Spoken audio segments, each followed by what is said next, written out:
It's quite ironic for me to introduce. It is quite ironic for me to have the honor to introduce Darryl Strawberry, given the fact that I hit 108 in Little League, and they played me in right field in Little League because it was against the rules to play me in Sweden. And yet here I am. But we have a synergy. He and I are cancer survivors, and there are few people in the years that I have had the great good fortune to do what I love, to work in broadcast journalism. There are few people that I have come to admire more because of all that he has done. This is not about being a 4-time World Series champion. This is not about being an 8-time All-Star. This is not about being the first National League player ever to be named to the All-Star team in his first 4 years in the major leagues. He was the first to do that. We all know about the difficulties that he has experienced off the field. He has now dedicated his life completely to helping others. That is the sound that we're going to hear tonight, and it is my great good fortune and honor to be with you this evening at Strive, a fantastic organization, and to introduce to you number 18, Darryl Strawberry.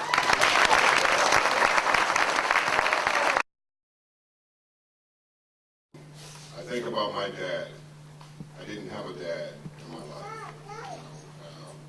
I share that in the beginning of my book. I just wrote a book, and I shared what my dad was. He was a complete raging alcoholic, and he beat the crap out of me and told me I'd never amount to nothing, I'd never be nothing.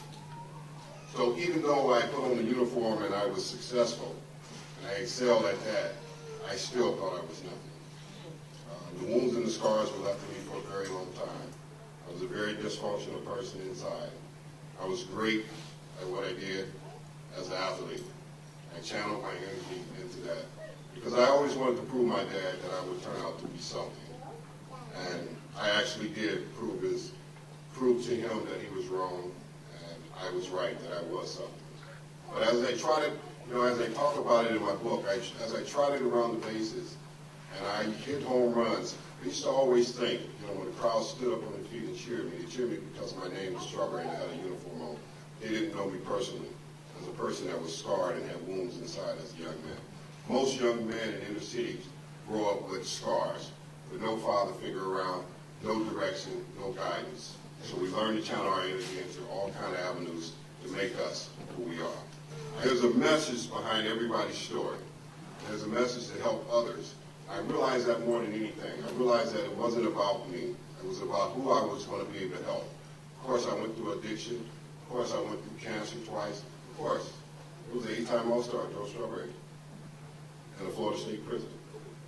I spent 11 months because I couldn't follow directions because of my own behavior, my own self-destructive patterns in my life that I allowed to take over my life, to control my life.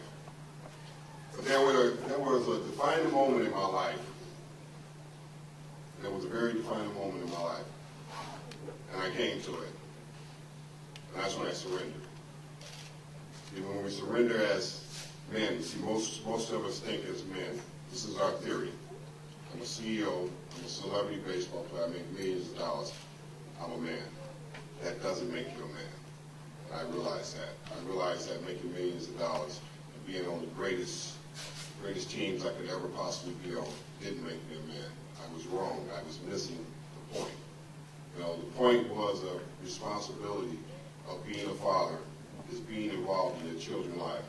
I can say through everything that I went through, I was always involved in my children's life because of the deep scars that were in me from my childhood that my dad told me I would never be anything. And the beatings my dad gave me and my brother Ronnie, I never put a hand on my kids because I realized I was scarred behind that. And I realized the important role of a father was more important than what I was doing as an athlete, was to make sure that my kids would never be in a situation like me. And as fathers, we have to be truly responsible for us being fatherhood to our children and giving them the right guidance about life. Because life is real and life is a challenge. There's nothing easy about life. I know we all stand, I stand and think many times about my life and everything that I had to experience in life. And I think about, more than anything, the ones I hurt more than anything. Because there were a lot of people hurt because of my actions. But the reason I say these things is because at that time of my life, I didn't know any better. I had no one to teach me. Through the grace of God, I was able to find the true man and the true understanding and the true purpose. And it wasn't about hitting grand slams. It wasn't about winning championships. It wasn't about putting on a uniform. It was about being a true servant to help others. Because there's a powerful thing that the Lord has taught me. To whom much is given, much is required. And it was so true that he had gave me a tremendous gift to excel and shine in front of millions of people. But the work that I do today, to be able to shine and say, thank you, Lord, for the true gift and the true purpose that you have allowed me to see before my time is over on this earth. And I say to you, brothers, today, God has a tremendous plan for your life. These steps that you are taking right now are real steps. Whatever you do, stay dedicated. Stay focused to it. It's not going to be perfect. Just like Rob said, it's not going to be perfect. None of us do it perfect. I didn't do it perfect. But when you find your way, and you find your purpose about your children and their lives and the importance of their lives, don't ever quit. And that's the reason why I believe my life is where it is today, because I didn't quit. I was written off many times by the New York media. Many a times. For believing in yourself when no one else does.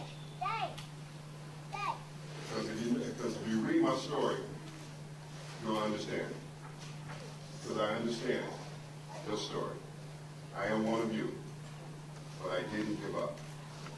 And the miracle happens when you don't give up. You keep the faith, and you keep believing, and don't ever give up regardless of what anyone else has to say. And I will always say this to God. God, thank you for saving a wreck like me. I am grateful that you have given me the opportunity to serve you and honor you in everything I do. And thank you for this wonderful program, because this program is truly what it's all about. It's helping men and mainstreaming them back into life. God bless you all, and thank you so much.